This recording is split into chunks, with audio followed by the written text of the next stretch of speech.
A kú déédé àsìkò yìí. Kókó inú ìwé ìròyìn la mú wá fún yín láti inú àwọn ìwé ìròyìn ilé wa.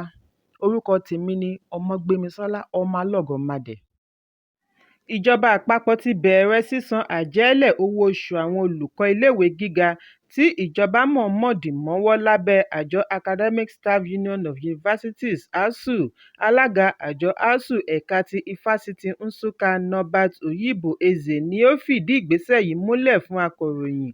Ó ní lóòótọ́ ni wọ́n ti ń san owó yìí bí ó tilẹ̀ jẹ́ wípé òun kò tíì rí tòun gbà. Àwọn kan nínú wọn ti rí owó oṣù méjì gbà nínú oṣù mẹ́jọ tí ìjọba dì mú. Olùkọ́ mìíràn fi ìgbésẹ̀ yìí múlẹ̀ fún akọ̀ròyìn wípé ìjọba àpapọ̀ ti bẹ̀rẹ̀ sí san owó yìí lánàá ọjọ́ Àìkú. Ó ní òun ti rí oṣù méjì nínú oṣù mẹ́jọ gbà nínú owó tí ìjọba jẹ ẹ́. Bí a kò bá gbàgbé wípé nínú oṣù kẹwàá ọdún 2023 ni Ààrẹ Bọ́lá Tinubu bu ọwọ́ lu ìyọ̀ǹda owó oṣù 4 nínú 8 owó oṣù ASUU tí ìjọba dì mú. Ààrẹ àná Muhammadu Buhari ni ó mú àṣẹ yìí balẹ̀ wípé ẹni òṣìṣẹ́ ò gbọdọ̀ gbowó no work no pay policy tako ASUU látàrí bí wọ́n ṣe gùnlé ìyanṣẹ́lódì tí ó wọ oṣù mẹ́jọ ní ọdún 2022. Ẹ̀kúnrẹ́rẹ́ ìròyìn yìí wà nínú ìwé ìròyìn Daily Post tó jáde lónìí. Lónìí ni àwọn ọ̀dọ́ ìlú Ìbàdàn ìpínlẹ̀ Ọ̀yọ́ kán sígboro láti ṣe ìfẹ̀hónúhàn lórí ọ̀wọ́ngógó oúnjẹ àti ipò ọrọ̀ ajé. Ìròyìn jábọ̀ wípé àwọn olùfẹ̀hónúhàn kóra jọ sí agbègbè Mọ́kọ́lá pẹ̀lú oríṣiríṣi àkọlé lórí pátákó tí ó tọ́ka ọ̀wọ́ngógó oúnjẹ. Wọ́n ní ebi ń pa ará ìlú, Tinubu má gbàgbé ìlérí tó ṣe àti bẹ́ẹ̀ bẹ́ẹ̀ lọ. Bákan náà ni wọ́n ń kọrin láti fi ẹ̀hónú wọn hàn. Bí àwọn kan ṣe ń rìn ni àwọn kan wà nínú ọkọ̀. Àwọn ọlọ́pàá tó dìhámọ́ra ogun náà wà níbẹ̀. Ẹ̀kúnrẹ́rẹ́ ìròyìn yìí wà nínú ìwé ìròyìn The Nation tó jáde lónìí. Àjọ tó ń gbógun ti ìwà ìbàjẹ́ àti ìṣòwò ìlú kúmọkùmọ EFCC ti ń lọ ọ̀fun gómìnà àná fún ìpínlẹ̀ Kwara Abdulfatai Ahmed lórí ìdúnàdúrà ìkọ̀kọ̀ tí iye rẹ̀ wọ ọ̀pọ̀lọpọ̀ bílíọ̀nù náírà tí ó ṣe ní ìgbà tí ó wà lórí oyè. Gómìnà àná ni wọ́n rí bí ó ṣe ń dé sí ọ́fíìsì àjọ EFCC lówùúrọ̀ òní ní ìlú Ìlọrin. Àjọ EFCC ni ó ránṣẹ́ sí i láti wá sọ tẹnu rẹ̀ lórí bí ìjọba rẹ̀ ṣe ná owó. Ìròyìn jábọ̀ wípé Ahmed ṣe gómìnà ìpínlẹ̀ Kwara láàrin oṣù karùn-ún ọdún 2011 sí oṣù karùn-ún ọdún 2019 kí ó tó gbé ìjọba sílẹ̀ fún gómìnà Abdulrahman Abdulrazak tí ó wà lórí oyè báyìí.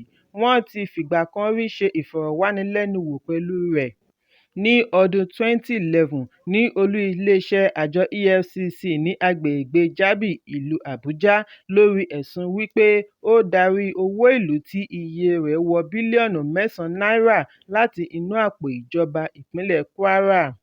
Wọ́n ṣe ẹ̀sùn wípé ó darí owó yìí nígbà sáà rẹ̀ gẹ́gẹ́ bí gómìnà àti nígbà sáà rẹ̀ gẹ́gẹ́ bí kọmíṣánná fún ìṣúná lábẹ́ ìṣèjọba gómìnà àná Bukola Saraki. Ẹ̀kúnrẹ́rẹ́ ìròyìn yìí wà nínú ìwé ìròyìn Daily Post tó jáde lónìí. Àwọn agbébọn tún ti gbìnàyá bí wọ́n ṣe ṣekú pa DCO ọlọ́pàá ní ìjọba ìbílẹ̀ Zurmi tí wọ́n tún dáná sun àgọ́ ọlọ́pàá ní ìpínlẹ̀ Zamfara. Ará ìlú kan ní agbègbè Mohammed Ibrahim sọ fún akọ̀ròyìn lórí ẹ̀rọ ìbánisọ̀rọ̀ wípé àwọn adàlúrú tí wọn kò níye pẹ̀lú ìhámọ́ra ogun ya wọ ìlú Zurmi, olú ìlú ìjọba ìbílẹ̀ Zurmi, láàrin aago 5 ìrọ̀lẹ́ ọjọ́ Àìkú. Lójú ẹsẹ̀ tí wọ́n dé ni wọ́n kọjá sí àgọ́ ọlọ́pàá níbi tí wọ́n ti bẹ̀rẹ̀ sí í yìnbọn lákọlákọ tí wọ́n ṣekú pa DCO tí ọ̀pọ̀lọpọ̀ ọlọ́pàá fara gbọta kí wọ́n tó kánná lu àgọ́ ọlọ́pàá.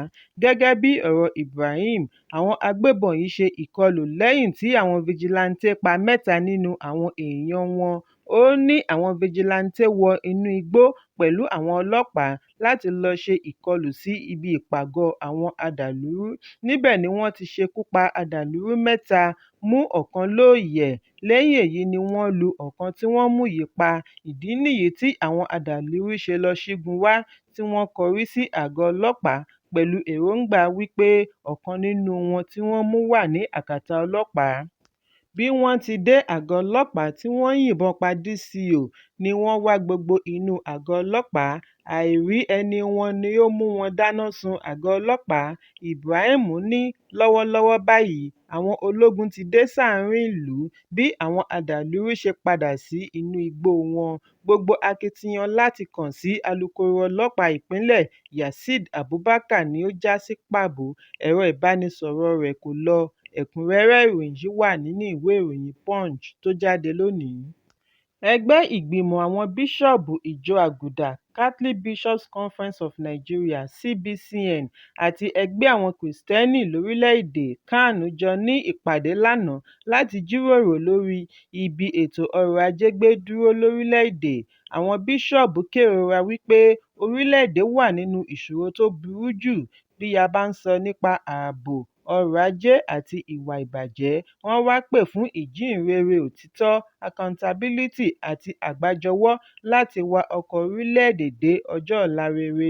cbcn àti can jọ sọ̀rọ̀ bí akọ̀wé ìjọba àpapọ̀ george akume ṣe fìdí ìṣòro yìí múlẹ̀ tí ó sì sọ àtúnsọ wípé ìjọba yìí ṣetán àti gbógun ti ìṣòro ààbò àti ọrọ̀ ajé kí ìgbé ayé ọmọ orílẹ̀-èdè lè dẹrùn. àwọn mẹ́tẹ̀ẹ̀ta wọ̀nyí sọ eléyìí níbi ìṣíde àkọ́kọ́ fún cbcn ní ìlú àbújá lánàá. ààrẹ cbcn archbishop lucius ugoji ṣe àgbéyẹ̀wò bí nǹkan ṣe rí lórílẹ̀-èdè bí ó ti ṣe àpèjúwe rẹ̀ gẹ́gẹ́ bí èyí tí ó burú jùlọ. ó ní ìwà ajínigbé fún owó, ìpànìyàn tí kò mú ọpọlọ dání ti wá sọ àwọn olùgbé sínú hílàhílo tí ó ń mú wọn gbé pẹ̀lú ìnúfu àyàfu. ẹ̀kúnrẹ́rẹ́ ìròyìn yìí wà nínú ìwé ìròyìn Vanguard tó jáde lónìí. pẹ̀lú wípé wọ́n ti fìdí ẹ̀ múlẹ̀ wípé ìjọba àpapọ̀ ti san méjì nínú owó oṣù àwọn olùkọ́ ifásitì asuu. àjọ asuu ti sọ fún ìjọba àpapọ̀ kí ó san owó oṣù tó kù bí wọ́n ṣe yarí wípé ohun tí àwọn fẹ́ nìyẹn. ìpè yìí ń wáyé lẹ́yìn owó oṣù méjì mìíràn tí ìjọba àpapọ̀ san lórí ìyanṣẹ́lódì tí wọ́n gùn lé ní ọdún 2023. ọ̀kan lára ọmọ ẹgbẹ́ àjọ asuu tí kò fẹ́ dárúkọ ara rẹ̀ sọ fún akọ̀ròyìn wípé lóòótọ́ àwọn mọ rírì bí ààrẹ bọ́lá tinubu ṣe dá sí i tí ó sì san nínú owó ọ̀hún ṣùgbọ́n àwọn fẹ́ kí ó san gbogbo owó tí ìjọba àpapọ̀ dì mú. ẹ̀kúnrẹ́rẹ́ ìròyìn yìí wà nínú ìwé ìròyìn Vanguard tó jáde lónìí. adájọ́ àgbà fún ìpínlẹ̀ taraba adájọ́ joy agiya ti pàṣẹ fún kọmíṣánná ọlọ́pàá david iloyanomon kí ó tètè fi ọwọ́ ṣìkún òfin mú alága àná fún ìjọba ìbílẹ̀ council takum honorébù shibam tikari lórí bí wọ́n ṣe gbé ọmọ ẹgbẹ́ ilé-ìgbìmọ̀ honorébù hosea ibi tí wọ́n sì ṣekú pa á ní ọdún 2017 kí wọ́n sì gbé tíkà re ilé-ẹjọ́. bí a kò bá gbàgbé wípé ọgbọ̀njọ́ oṣù kejìlá ọdún 2017 ni wọ́n jí ibi gbé ní takum kí wọ́n tó padà rí òkú rẹ̀ lẹ́yìn ọjọ́ díẹ̀.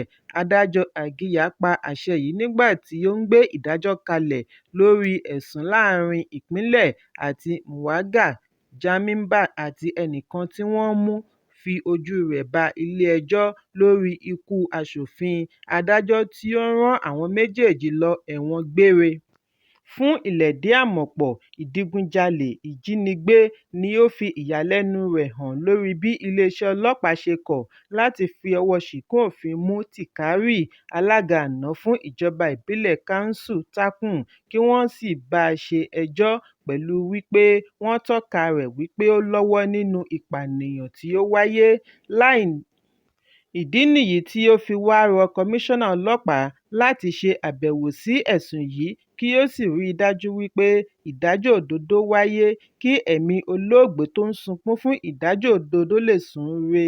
nínú àwáwí ọ̀tọ̀ọ̀tọ̀ àwọn afẹ̀sùnkàn ni wọ́n ti sọ nínú àkọọ́lẹ̀ wọn wípé tíkárì ni ó rán wọn láti lọ́ọ́ jí ibi gbé kí wọ́n lè rí owó ìdásílẹ̀ gbà láti fi ra ohun ìjà olóró fi gbógun ti àwọn fúlàní darandaran tí ó ń da agbègbè láàmú ṣùgbọ́n lẹ́yìn tí wọ́n jí i gbé tán ni ó darí olórí wọn kí wọ́n ṣekú pa ibi. ẹ̀kúnrẹ́rẹ́ ìròyìn yìí wà nínú ìwé ìròyìn leadership tó jáde lónìí. Àwọn olùpèsè símẹ́ǹtì ti pinnu láti mú owó símẹ́ǹtì wálẹ̀ sáàrin Ẹgbẹ̀rún 7 sí 8 náírà àpò 50 kìlógíráàmù kan níbi ìpàdé tí Mínísítà fún Iṣẹ́ David Umahi pè sí ìlú Àbújá lónìí ni wọ́n ti yànnàná gbogbo ohun tí ó rọ̀ mọ́ ìdí tí owó símẹ́ǹtì ṣe fò lọ sókè. Àwọn olùpèsè símẹ́ǹtì tí wọ́n wà níbi ìpàdé ti wá fi èròǹgbà àti fi ọwọ́ sowọ́pọ̀ pẹ̀lú ìjọba hàn láti mú kí owó símẹ́ǹtì wálẹ̀ níwọ̀nba ìgbà tí ìjọba náà bá ṣe ojúṣe tirẹ̀. Ẹ̀kúnrẹ́rẹ́ ìròyìn yìí wà nínú ìwé ìròyìn The Nation tó jáde lónìí. Kókó inú ìwé ìròyìn tòní kò ní jù báyìí lọ. Ẹ pàdé mi lọ́la fún àkọ́tún ìròyìn. Kí a tó lọ, ẹ má ṣaláì fi àríwísí yín ránṣẹ́, ìyẹn comment, kí ẹ sì bá wa subscribe sí ojúnà wa lórí YouTube kí kókó inú ìwé ìròyìn lè máa tẹ̀ yín lọ́wọ́ ní kíákíá.